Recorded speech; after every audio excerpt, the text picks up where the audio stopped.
Hawak na ni Kim Chiu ang kanyang tropeyo bilang Novelty Artist of the Year para sa kantang Miss Ukay sa FitCheck. At bago man matanggap ang tropeyo, ay ginawad kay Kim Chiu ang magpasikat grand winner with 9.2 average kasama si Sir Ogie, MC at Lassie.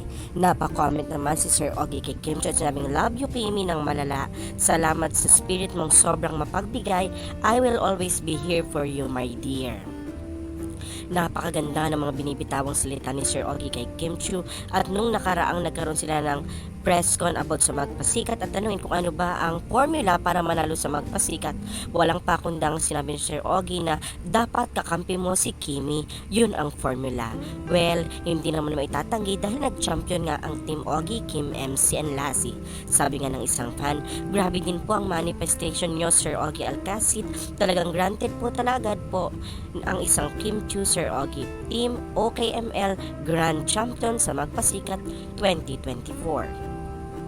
At sa isang interview naman ay natanong si Sir Ogie kung ano ba ang tingin niya kay Kim Chiu as an artist or as an actress. At ito ang sinabi ni Sir Ogie. "She's just an incredible talent na sobrang sipag, sobrang bait, and sobrang emotional din. I wish her all the happiness." Bukod pa dyan, ay naungkat din si Kim Chiu and Paolo Abilino matapos sabihin ni Sir Ogie na siya ay nag-compose ng kanta sa Kim Pao.